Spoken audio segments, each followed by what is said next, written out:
क्या हाल है बच्चा लोग? सब बढ़िया, एकदम फर्स्ट क्लास। वाह, क्या बात है भाई। एक्चुअली लोग बोलते हैं कि मुझे फले आदमी से सीख मिली और हम इंस्पायर्ड हो गए। तो मैं भी इंस्पायर्ड हुआ उन बच्चों को देख करके जो पार्क में आजकल नदी किनारे बैठ करके सेट लगाते रहते हैं। और जब मैंने बच्चों की लगन और जिज्ञासा को देखा, मैंने जब उनसे बात किया तो जितना उत्साह उनके अंदर देखा पढ़ने का, जो लग रहा था कि कितने ललायत हैं वो सरकारी जॉब में जाने का, तो मुझे लगा कि क्यों ना मैं भी उन बच्चों के लिए कुछ काम करूं। क्योंकि आईटी और मेडिकल के लिए तो बहुत पढ़ाया, बहुत डेप्थ में पढ़ाया, उसी के लिए मैं जाना जाता था। तो इस बार मुझे लगा कि क्यों ना उस फिजिक्स को जो जनरल कंपटीशन में पूछा जाता है, बल्कि सिर्फ फिजिक्स को नहीं, फिजिक्स को, केमिस्ट्री को, बायोलॉजी को, सभी को कुछ ऐसे ट्रिक्स के साथ बच्चों के सामने रखूं कि उन्हें उसका लाभ मिल सके और वो अपने करियर में बहुत आगे बढ़ सके। तो आज मैंने जो एनालिसिस किया वो देखा कि जितने भी जनरल कॉम्पिटिशन्स हैं, चाहे वो एसएससी हो, सिविल सर्विसेज हो, बीपीएससी हो, उसमें फिजिक्स का एक चैप्टर है जिसको बोलते हैं प्रोजेक्टाइल मोशन, जिसको हिंदी में बोलते हैं प्रक्षेप गति। मोशन मतलब गति और प्रोजेक्टाइल मतलब प्रक्षेप। तो प्रक्षेप मोशन जो है, प्रक्षेप गति जो है, उसके कुछ कॉन्सेप्ट्स को लेकर के मैं आज आपके सामने आया हूं। और दिमाग में जो मेरा अभी चल रहा है, मैं अंदर से इतना उत्साहित हूं कि क्या ही बताऊं। मुझे बस यही याद आ रहा है, जब भी कोई बच्चा तैयारी आजकल शुरू करता है तो बिहार में और यूपी में, राजस्थान में भी आजकल, उसके पेरेंट्स यही सोचते हैं कि बच्चे को एक अच्छा सा गवर्नमेंट जॉब हो जाए और वो क्लास 1 बन जाए। तो मुझे लगा कि मैं भी उन बच्चों के उत्साह के साथ जुड़ जाऊं और उनके लिए कुछ करूं। तो जैसा कि आप जानते हैं, मैं थोड़ा मजाकिया लहजे में पढ़ाता हूं। तो मुझे एक फिल्म आई थी क़यामत से क़यामत तक, उसका एक गाना याद आता है और उसी गाने को मैंने सुना और इंस्पायर्ड हुआ। तो मैं चाहूंगा कि उससे 2 लाइन सुनाऊं आपको और उसके बाद प्रक्षेप गति पर कुछ कॉन्सेप्ट आपको दूं। वो गाना आपने भी सुना होगा, हो सकता है उसमें आप बच्चे रहे होंगे। गाना कुछ ऐसा था, पापा कहते हैं बेटा नाम करेगा, बेटा हमारा ऐसा काम करेगा, मगर ये तो कोई न जाने है मेरी मंजिल है कहाँ। पापा कहते हैं बेटा नाम करेगा। आपने भी सुना होगा ना? तो आप जरूर नाम करेंगे, क्यों नहीं करेंगे? आप इतना मेहनत कर रहे हैं तो जो आपके जीवन में कुछ अंधेरा है उससे घबराना नहीं है, क्योंकि आसमान में तारे को चमकने के लिए भी अंधेरे की आवश्यकता पड़ती है। जब तक अंधेरा ना हो तो तारे चमचमाते नहीं हैं, आसमान में जगमगाते नहीं हैं। तो अगर आपको लग रहा है कि बहुत रुकावट है जीवन में, बहुत परेशानी आ रही है, बहुत अंधेरा छाया हुआ है, तो समझ लीजिए कि आप चमकने वाले हैं, चमकने का वक्त आ गया है। तो आइए आज पढ़ते हैं प्रक्षेप गति, जिसको कि हम लोग इंग्लिश में प्रोजेक्टाइल मोशन बोलते हैं। आइए बेटा, जैसा कि स्क्रीन पे आप देख रहे होंगे, चैप्टर मैंने जो लिया है इसको बोल रहे हैं प्रक्षेप गति। इसमें हम लोग करते ये हैं कि प्रक्षेप गति होता क्या है। देखो, हम इस बार जो फिजिक्स पढ़ा रहे हैं उस तरह से नहीं पढ़ा रहे हैं जो डेप्थ में जाकर के आईआईटी के लिए पढ़ाया करते थे, उसकी आवश्यकता नहीं है। अभी हम लोग फिजिक्स को एकदम मूर्ख बन के पढ़ने जा रहे हैं। हम लोग ये समझ के पढ़ने जा रहे हैं कि बिल्कुल मूर्ख हैं, हमें कुछ नहीं आता, बच्चे को भी कुछ नहीं आता, और उसको इस तरह से एकदम से लेमैन की तरह समझना है। उसको लगे नहीं कि फिजिक्स को फिजिक्स की तरह पढ़ रहे हैं, क्योंकि फिजिक्स को फिजिक्स की तरह जब पढ़ते हैं तो बहुत टफ लगता है, और वो हम चाहते नहीं इस बार, क्योंकि सेगमेंट चेंज हो चुका है, ये जनरल कॉम्पिटिशन्स की बात हो रही है, तो इसलिए। तो हमें स्क्रीन पर दिखा रहे हैं कि प्रक्षेप गति। प्रक्षेप गति का मतलब होता है, इसको ठेठ में ऐसा समझते हैं एकदम लेमैन की तरह, कि एक ऐसा मोशन जिसमें कोई पार्टिकल, कोई वस्तु, एक ऐसा गति जिसमें जो कोई वस्तु होता है वो करता क्या है, एक साथ दो गति करता है। दो गति क्या करता है कि वो आगे भी बढ़ेगा और ऊपर भी उठेगा, या आगे भी बढ़ेगा और नीचे भी गिरेगा। जैसा कि हम देख सकते हैं, किसी को ऐसे फेंका गया है, इस तरह से पत्थर को आप फेंक दीजिए तो देखेंगे क्या, ये आगे भी गया, अगर यहां से यहां आ रहा है तो ये आगे भी गया और उठा भी, या ऐसे गिर रहा है तो आगे भी गया और गिर भी रहा है। तो प्रक्षेप गति में दो मोशन होता है, आगे बढ़ने की और ऊपर या नीचे गिरने की। ऐसा जब भी कोई मोशन दिखाई दे, गति दिखाई दे, तो उसको प्रक्षेप गति बोलते हैं, प्रोजेक्टाइल मोशन बोलते हैं। हम दोनों वर्ड रिपीट कर रहे हैं, इंग्लिश भी और हिंदी भी। तो हमने लिया है आज एक वस्तु को, एक कण को हमने फेंका है u वेलोसिटी से। आप ये देख सकते हैं कैसे ये u वेलोसिटी से हमने इसको प्रोजेक्ट किया हुआ है, फेंका हुआ है। इसको प्रक्षेप वेग बोलते हैं। इनिशियल वेलोसिटी, शुरू की वेलोसिटी है, प्रारंभिक वेग फेंकने का u है। और ये जो लेटी हुई ऐसे लाइन है, एक खड़ी लाइन और ये लेटी हुई लाइन, तो इसको बोलते हैं क्षैतिज लाइन। कौन सी लाइन? क्षैतिज लाइन। तो क्षैतिज लाइन के साथ थीटा एंगल बनाते हुए हमने इसको थीटा कोण बनाते हुए फेंका है। तो जब इसको हम इस तरह से फेंकेंगे तो जैसा कि आप देख सकते हैं, ये ऐसे गया और इस तरह से गिर गया। तो आज आपको हम बताना ये चाहते हैं कि यदि इस गति के बारे में कुछ पूछा जाए तो क्या क्या पूछा जा सकता है और क्या दिया हुआ रहेगा। तो दिया हुआ रहेगा u क्या है? शुरुआत, प्रारंभिक वेग फेंकने का, प्रक्षेप वेग, प्रारंभिक प्रक्षेप वेग बोल सकते हैं। देखिए यहाँ लिखा हुआ है प्रारंभिक वेग, इनिशियल वेलोसिटी है ये, प्रक्षेप वेग, शुरू में जो फेंकते हैं वो। और ये जो कोण है क्षैतिज के साथ, इस लाइन के साथ, ऊर्ध्वाधर लाइन के साथ नहीं, ये वर्टिकल लाइन जो है इसके साथ नहीं है एंगल। एंगल किसके साथ लिए हैं? क्षैतिज के साथ। हम क्षैतिज के साथ एंगल लेकर के बेटा समझा रहे हैं। यदि आपको इस लाइन के साथ एंगल देगा, ये वाला एंगल देगा, तो क्या करना है वो हम आपको बता देंगे, ठीक है ना। एंगल जब बोलते हैं मतलब कोण, ठीक है ना।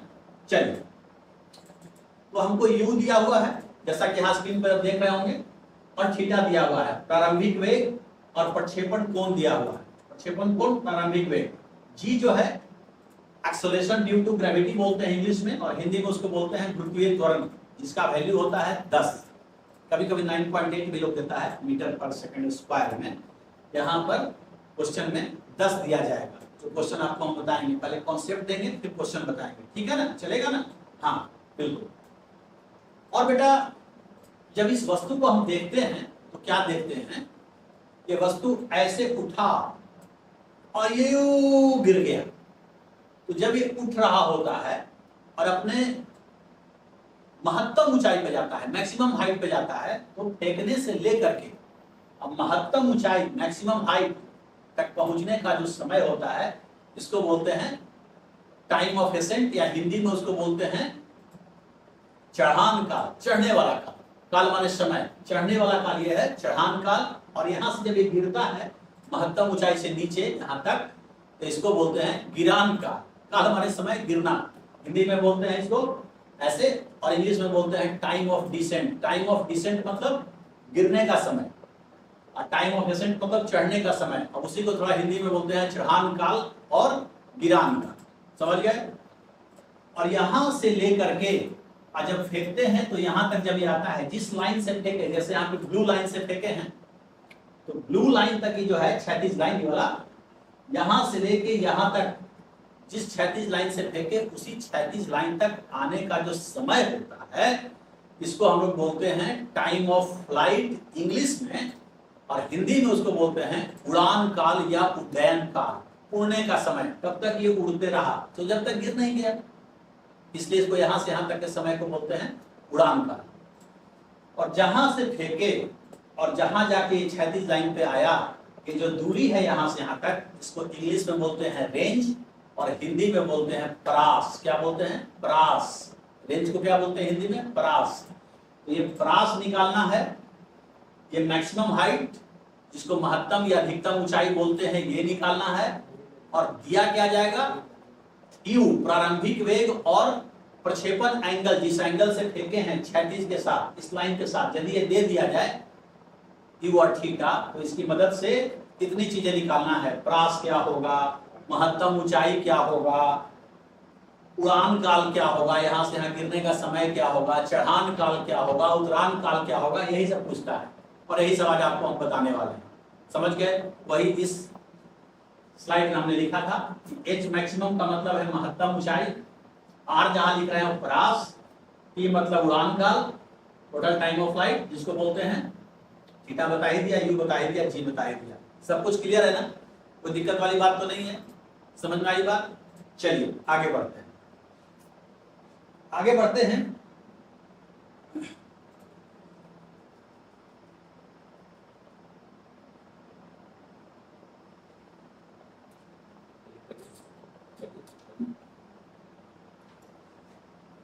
देखिए बेटा, यहां पे क्या है कि अब जरा उसका कैलकुलेशन आपको सिखाते हैं।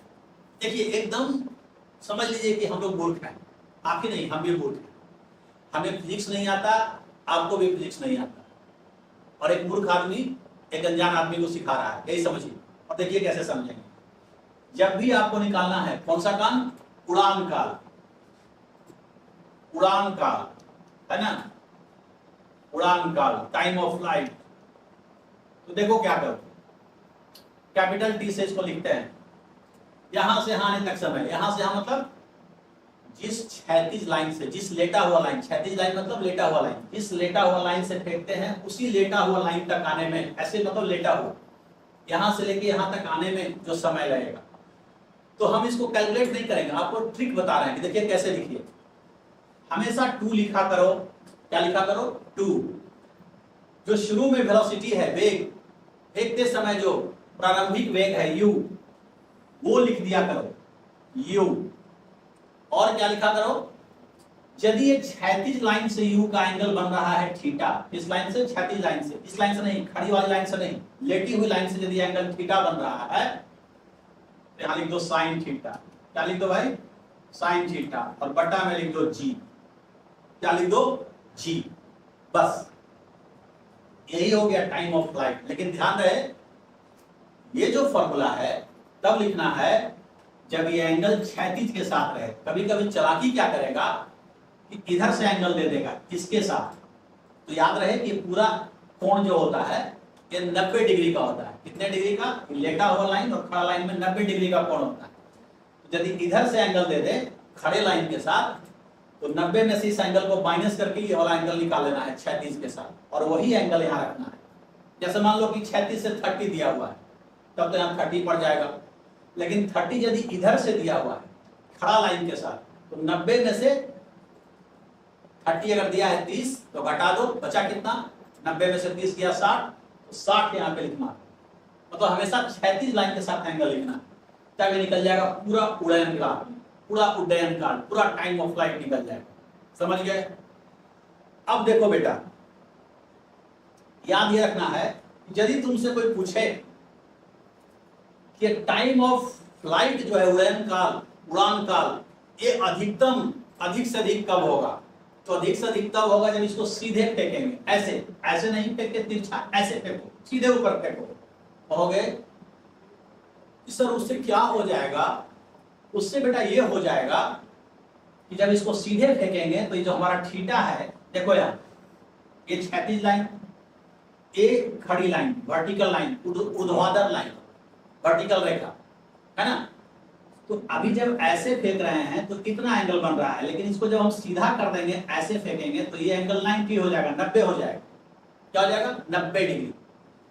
तो 90 जब हो जाएगा ये वाला एंगल क्षैतिज के साथ, यू का एंगल, तो साइन 90 का वैल्यू अधिकतम हो जाता है। अधिक से अधिक 1 होता है साइन का वैल्यू, याद रखना है। कितना होता है? 1, अधिक से अधिक। तो जब ये अधिक कर देंगे ऊपर में, अंश में, न्यूमरेटर में, तो ये अधिकतम हो जाएगा। अरे भाई जितना ज्यादा यहाँ वैल्यू रख देंगे उतना ज्यादा होगा। तो यदि इसको मैक्सिमम निकालना हो, अधिकतम, अधिकतम, मैक्स, मैक्स माने अधिकतम, तब ये साइन थीटा को 1 कर देना है। 1 करके इसको ऐसे लिख देना है 2u/g। ये हो गया। इतनी बात समझ में आ गई? कोई दिक्कत नहीं है। तो उड़ान काल का समय ऐसे याद रखना है, 2 लिखना है, प्रारंभिक वेग लिखना है, और साइन थीटा लिख के बटा में जी कर देना। ठीक है ना? अब जैसे कहो, देखो यहाँ एग्जांपल से समझना। जैसा एग्जाम्पल से समझेंगे हम। क्या समझेंगे भाई? जैसे मान लो छोटा सा एक एग्जाम्पल लेते हैं, छोटा सा एक एग्जाम्पल ले लेते हैं, बहुत छोटे से, कि मान लो हम लोगों को ये कहता है कि हमने एक कण को ऐसे फेंका और यहां से 60 डिग्री पर फेंका, 60 डिग्री पर। मान लो कि प्रारंभिक वेग इसका 20 मीटर पर सेकंड है। कितना है भाई? 20 मीटर पर सेकंड। और बताना ये है कि इसका उड़ान काल क्या हो। तो क्या लिखेंगे? देखो एग्जाम्पल में समझो, क्या लिखेंगे भाई? 2 लिखेंगे। और क्या लिखेंगे? इसका प्रारंभिक वेग लिखेंगे इन 2 में। और क्या लिखेंगे? साइन लिखना है, लेकिन थीटा 60 मत लिखो। कितना लिखोगे? ये वाला क्षैतिज लाइन का एंगल लिखना, ये लिखना। अब पूरा कितना है? 90। तो 90 में से 60 चला गया, पूरा 90 है, घटा दो 60, तो बचा कितना? 30। तो 30 और ये बटा हो गया बेटा 10।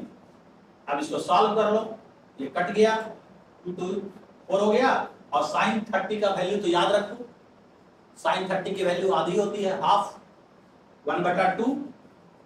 तो 1/2 लिख दो, ये 2 आंसर हो गया, 2 सेकेंड, क्योंकि सब दिया हुआ है एसआई सिस्टम में।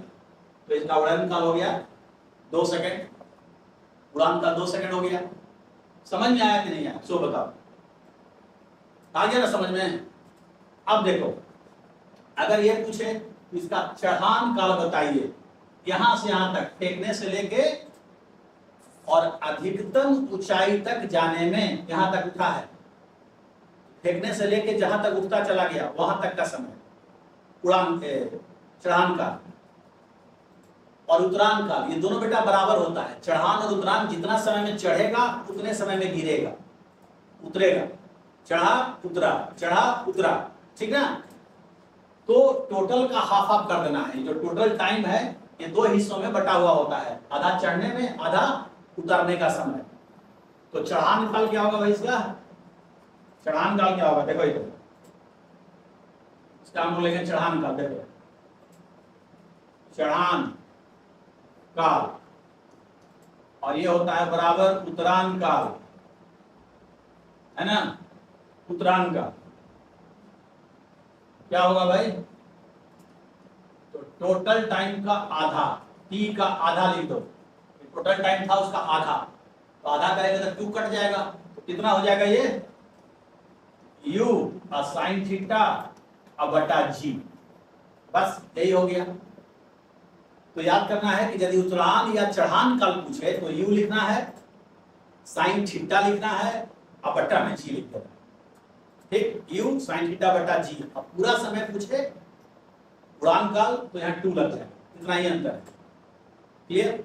मैं फिर कह रहा हूं कि मेरे जैसे व्यक्ति को थोड़ा बहुत हल्की हल्की चीजें लग रही हैं, लेकिन तुम्हारे लिए तो यही सही है। तो मैं तो ऐसे ही पढ़ाऊंगा जो तेरे हित का बात हो। ज्यादा डेप्थ में यहाँ स्ट्रीम थोड़ी ना बनाना है।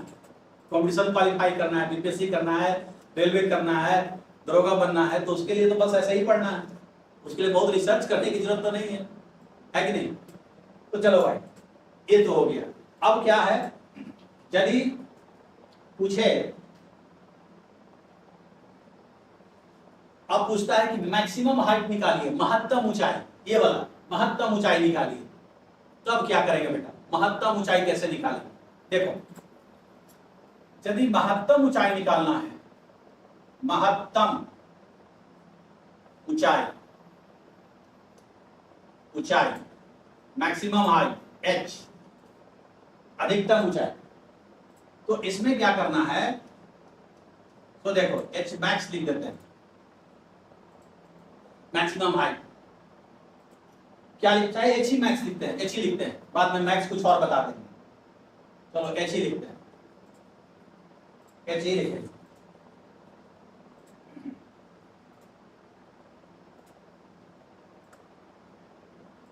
देखो, जब भी ये महत्तम ऊंचाई निकालना हो तो क्या करो कि u लिखो, क्यों नहीं लिखना है? u लिखो, साइन थीटा लिखो, इसका होल स्क्वायर कर दो, पूरे का स्क्वायर कर दो, अब बट्टा में g कर दो, बस हो गया। लेकिन बेटा बार बार बोल रहे हैं। ये जो फॉर्मूले बता रहे हैं ना, उसमें ये जरूर ध्यान रखना है कि जो एंगल ये वाला थीटा यहां लिखना है साइन थीटा के साथ, वो यू जो वाला जो लाइन है, ये वाली जो लाइन है जो फेंका है ऐसे, उसका क्षैतिज के साथ, हॉरिजॉन्टल बोलते हैं इसको, क्षैतिज लाइन को, तो क्षैतिज के साथ एंगल है। ठीक, तो ये हो जाएगा हमारा मैक्सिमम हाइट। अब इसी में कहता है कि मान लो हम विभिन्न अलग अलग कोण से फेंके, कोई 30 डिग्री पर फेंके, कोई 60 डिग्री पर फेंके, कोई 45 डिग्री पर फेंके, तो जब थीटा का वैल्यू 30, 45, 60 ये सब कुछ करेंगे तो हर थीटा के लिए साइन का वैल्यू तो बदलेगा ना। जैसे साइन 30 हाफ होता है, साइन 60 रखेंगे तो 60 √3/2 होता है, साइन 45 1/√2 होता है। तो अलग अलग थीटा के लिए मैक्सिमम हाइट जो होगा अलग अलग होगा, जैसा थीटा वैसा हाइट। तो ये भी याद रखना है कि कौन से एंगल से फेंकें, ये कौन से कोण से फेंकें, किस कोण पर फेंकें, ये जो अधिकतम ऊंचाई है, महत्तम ऊंचाई है, वो और महत्तम हो जाए और अधिक हो जाए। माने अधिक तो था ही, वो मुकेश अंबानी तो था ही, बिल गेट्स हो जाए, ऐसा करना है उसको, और ऊंचाई कर देना है। तब क्या होगा, तो फिर वही करेंगे, साइन का वैल्यू बढ़ा दो, साइन जितना ज्यादा कर दोगे उतना ही हाइट और ज्यादा हो जाएगा। और साइन का अधिकतम वैल्यू कितना पढ़ाए थे अभी पहले 1 पढ़ाए थे ना, तो 1 कर देंगे। साइन का अधिकतम वैल्यू 1 ही होता है। तो h का यदि महत्तम वैल्यू करना है और मैक्सिमम करना है इसको, तो इसको 1 कर दो, तो ये u²/g हो जाएगा। ध्यान रहे कि ये फॉर्मूला कब लगाना है, u²/g, जब इसको अधिकतम ऊंचाई, जो महत्तम ऊंचाई है उसको और महत्तम करना हो। कहीं भी लिखे कि अधिकतम ऊंचाई का मैक्सिमम वैल्यू, अधिकतम वैल्यू, तब ये हो। ठीक है ना, आई बात समझ में। और ये कोई भी एंगल से फेंक रहा है, थीटा कुछ भी है यहां डाल दो, सब निकल जाएगा। जैसा थीटा है डाल दो, सब निकल जाएगा। क्लियर कि नहीं क्लियर? तो महत्तम ऊंचाई भी निकल गया, चढ़ान काल भी निकल ही गया, उतरान काल भी निकल ही गया, दोनों बराबर होता है, टोटल टाइम निकल ही गया। अब क्या रह गया, परास, रेंज, कितना दूर जाके गिरा। क्या भाई, कितना दूर जाके गिरा। ऐसे फेंकेंगे, देखते हो ना वो एथलेटिक्स में आजकल वो जैवलिन जो फेंकता है, अपने यहाँ क्या है ना, वो ओलंपिक विनर है ना, जैवलिन जो फेंकते हैं तो ऐसे ही ना फेंकते हैं, भाला फेंक, ऐसे, क्या नाम है उनका, नीरज चोपड़ा। तो नीरज चोपड़ा बन जाओ, ऐसे करके फेंक दो। उसमें यही ना देखा जाता है कि किसका परास सबसे अधिक होगा। जो जितना अधिक परास बनाएगा वही विजयी होता है ओलंपिक में। तो पहले परास निकाल लेते हैं, और फिर उसको देखेंगे कि ज्यादा कैसे करें, जीते कैसे ओलंपिक में मेडल। नहीं, तो देखो परास कैसे मैक्सिमम करेंगे, पहले रेंज निकालेंगे। परास क्या निकालेंगे भाई, परास, आर लिखेंगे, रेंज, आर माने रेंज, ये देखो रेंज लिखा हुआ है, बराबर समझो परास। अब देखो इसका भी ट्रिक निकालेंगे, नहीं कैलकुलेट नहीं करेंगे फिजिक्स से, उतना थोड़ी ना काटा है जो कैलकुलेट करने जाएंगे। इतना में तो दूसरा बच्चा इतना क्वेश्चन लगा देगा और हम लोग पिछड़ जाएंगे। तो हम लोगों को उन बच्चों से आगे निकलना है ना भाई, उनको सरपास करना है ना, उनको तो सरपास करना है, उनसे आगे निकलना है। तो देखो क्या करना है, ऐसे लिखो, 2 लिखो, 2 लिख दो अपने मन से, पॉकेट से निकाला, 2 डाला। और क्या लिखो, प्रारंभिक वेग लिखो। क्या लिखो, प्रारंभिक वेग। और क्या लिखो, साइन थीटा। और क्या लिखो, इनटू कॉस थीटा। अब बटा में क्या करो, पॉकेट से निकाल के जी डाल दो, बस। यही परास का फॉर्मूला होता है। यही क्या होता है, परास का फॉर्मूला। अब बेटा जानते हो, यहाँ u को स्क्वायर भी कर देना है। u पर क्या करना है, स्क्वायर चढ़ा देना है। 2 लिखना है, u स्क्वायर कर देना है, साइन थीटा कॉस थीटा बटा जी। और कुछ लोग क्या करता है कि इसी को u स्क्वायर को छोड़ देता है। त्रिकोणमिति का एक फॉर्मूला होता है, 2 sin theta into cos theta, 2 sin theta into cos theta. 2 sin theta into cos theta का एक फॉर्मूला होता है, इसको लिख देता है sin 2 थीटा बटा जी, sin 2 थीटा बटा जी। तो हम ऐसे नहीं लिखे, जानते हो क्या है, ऐसे लिखने पे बच्चा को कंफ्यूजन हो जाता है कि मान लीजिए 60 डिग्री से फेंका और यहाँ 60 डाल देगा तो 60 गुना 120 हो जाएगा।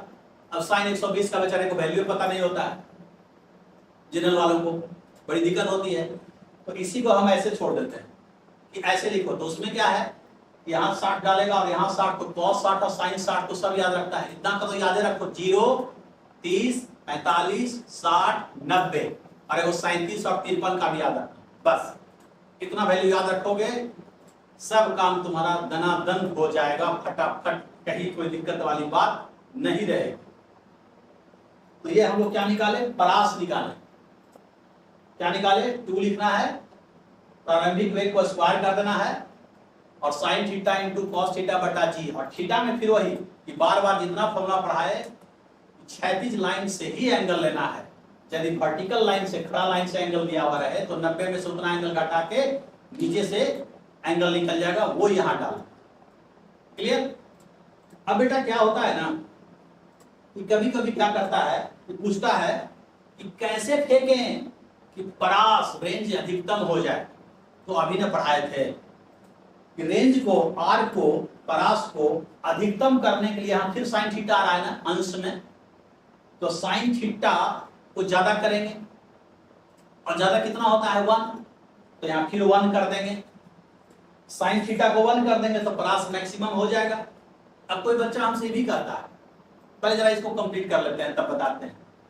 तो यदि आर का, परास का मैक्सिमम वैल्यू निकालना हो, मैक्सिमम, तो साइन का वैल्यू बेटा यहाँ 1 रख देना। तो कितना हो जाएगा, साइन 1 कर देंगे तो यू स्क्वायर बटा जी हो जाएगा। तो ये परास का मैक्सिमम वैल्यू हुआ। और कब होगा बेटा, ये रेंज कब होगा, जब इसको 1 किए। और 1 कब होता है साइन, 1 कब होता है 90 डिग्री के लिए। तो यहाँ साइन के साथ 90 डिग्री होना चाहिए, मतलब 2 थीटा की जगह 90 होना चाहिए। तो 2 थीटा की जगह 90 होना चाहिए, तो थीटा 45 ना होना चाहिए। थीटा 45 होगा तभी ना 45 गुना 90 होकर साइन 90 1 हो जाएगा। तो ये फॉर्मूला तब होता है जब 45 डिग्री पर फेंकते हैं, तब इसी को जब 45 डिग्री पर फेंकते हैं तब जाके उसका परास मैक्सिमम होता है। तो जो नीरज चोपड़ा फेंकते हैं उनका प्रयास रहता है कैसे, क्या करें, एक खड़ी लाइन और लेटी लाइन के बीचों बीच फेंकें, 45 माने 90 का आधा करते हुए फेंकें। तो कहोगे क्या सर नीरज चोपड़ा जोर से दौड़ते क्यों हैं, दूर से दौड़ते इसलिए हैं ताकि यू बढ़े।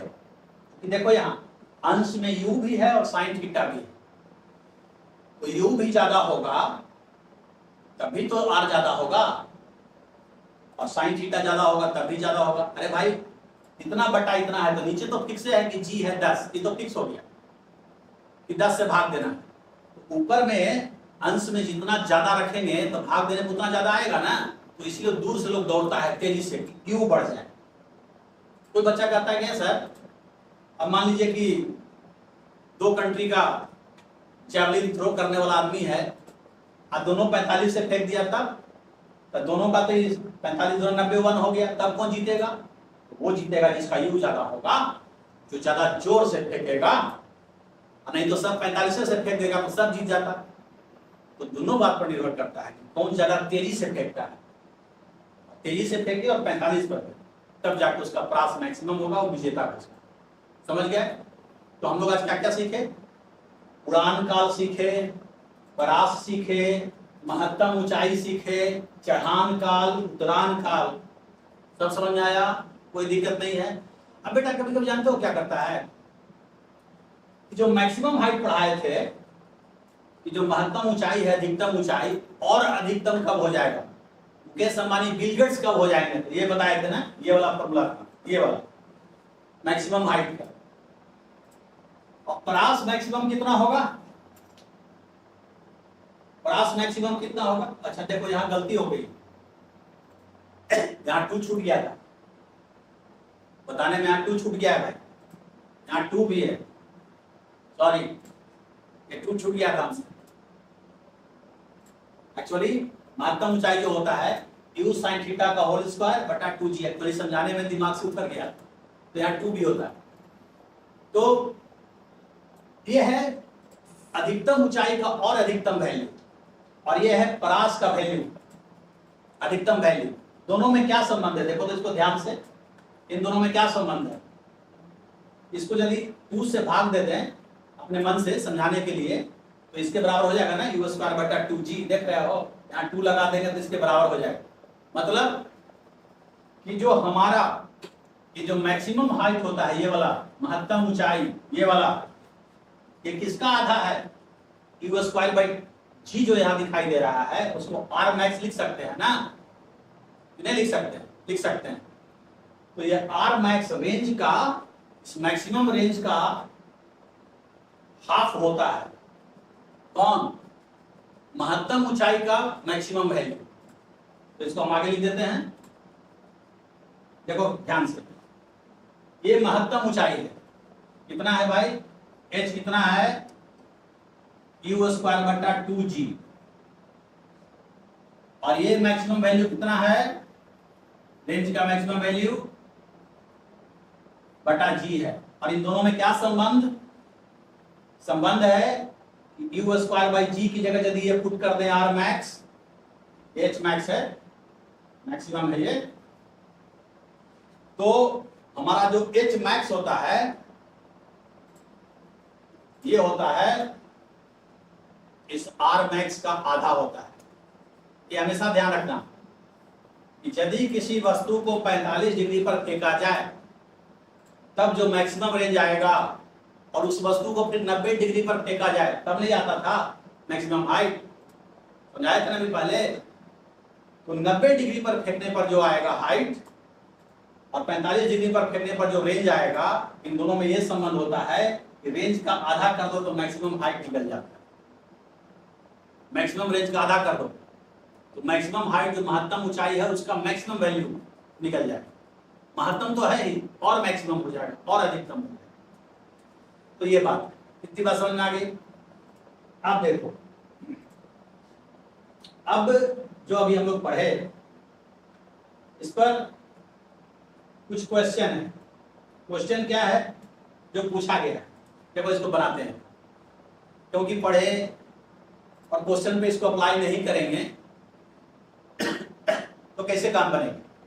अप्लाई तो करना पड़ेगा, बिना अप्लाई किए मजा नहीं आता ना। ऐसा नहीं सोचना है कि मैं केवल फिजिक्स पढ़ाऊंगा, मैं सब पढ़ा सकता हूँ, फिजिक्स, केमिस्ट्री, हिस्ट्री, सब, तो मैं सब पढ़ाऊंगा। पहले इसको पढ़ के देखो, यदि तुम लोग को अच्छा लगा, लगता है कि हाँ सर अच्छा पढ़ा रहे हैं और मेरे काम का है, तो तुम लोगों के सुझाव, कमेंट्स और ये सब देखते हुए आगे की रणनीति तैयार की जाएगी। क्योंकि हम तो इस फील्ड में नए आए हैं, मैं तो था इंजीनियरिंग और मेडिकल को पढ़ाने वाला आदमी, अब तुम लोगों के लिए पढ़ाना चाहते हैं। क्योंकि बच्चों का उत्साह देख करके मुझे बहुत प्रसन्नता हुई कि अब इंजीनियरिंग और मेडिकल वाले बच्चों से ज़्यादा मेहनत जनरल के बच्चे कर रहे हैं, तो क्यों ना उनके हिसाब से अपने आप को कुछ ढाला जाए, और वही हमारा एक छोटा सा प्रयास है कि नहीं। तो देखो क्वेश्चन क्या है। एक क्वेश्चन पूछा था 45वीं बीपीएससी की जो परीक्षा हुई थी उसमें एक क्वेश्चन पूछा गया, 45वीं बीपीएससी में प्री में पूछा गया, प्रीलिम्स में। क्या क्वेश्चन है साहब कि क्षितिज तल पर एक बंदूक की अधिकतम परास 16 किलोमीटर है। अब देखो अधिकतम परास, परास मतलब रेंज, अधिकतम मतलब मैक्सिमम। मैक्सिमम रेंज दे दिया, अभी पढ़ाए थे मैक्सिमम रेंज, पढ़ाए थे ना अभी जस्ट। तो आर का मैक्सिमम वैल्यू दे दिया, कितना दे दिया? 16 किलोमीटर दिया। इसको मीटर में बदल लें क्या? 1000 से गुना कर देते हैं। 1000 मतलब 10 के पावर 3 से, देख लेते हैं लिख के, 10 के पावर 3 मीटर हो गया है, मीटर में बदल गया। ये मैक्सिमम रेंज है। जी का वैल्यू दिया हुआ है, जी का वैल्यू दिया हुआ है 10 मीटर पर सेकेंड स्क्वायर। अच्छी बात है।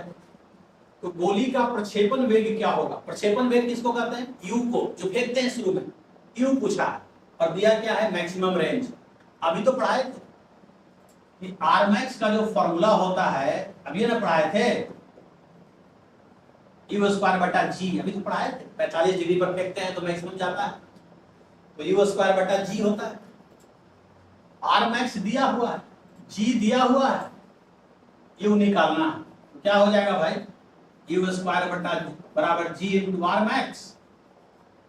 तो यू हो जाएगा रूट अंडर चढ़ जाएगा, स्क्वायर हटेगा तो रूट चढ़ेगा ना, और जी कितना है 10, और आर मैक्स कितना है 16 गुने 10 के पावर 3, तो कितना हो गया 16 का रूट 4 और 10 के पावर 4 हो गया, तो 10 के पावर 4 का रूट कितना हो जाएगा, 10 का पावर 2 आधा कर दो, 10 का जितना पावर है उसका आधा कर दो तो रूट निकल जाता है। तो 10 का पावर 4, 3 और 1 4 है ना, 10 के पावर 3 और यहाँ 1 है, तो 10 के पावर 4 उसका आधा कर दोगे तो 10 के पावर 2, 10 के पावर 2 मतलब 10 पर 1 पर 2 जीरो, मतलब कितना 400 मीटर पर सेकेंड। तो सवाल बन गया 400 मीटर पर सेकेंड आंसर होगा।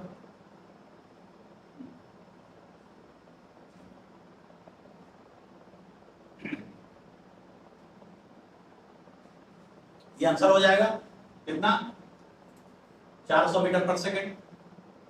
क्लियर है, नहीं क्लियर है, अरे बता दो ना प्लीज। ओके ना, ठीक ना, कोई दिक्कत वाली बात नहीं। पूछता हूं, तेरे लिए काम हो रहा है, तेरे को नहीं समझ में आएगा तो मेरा आने का क्या मतलब है। बात तो यही होनी चाहिए ना बेटा, कि जो तुमको हो पसंद वही बात करेंगे, तुम दिन को अगर रात का हो रात कहेंगे, है कि नहीं। तो आजा फिर से शुरू हो जाते हैं। ये क्वेश्चन कहाँ पूछा था 45वीं बीपीएससी प्री में।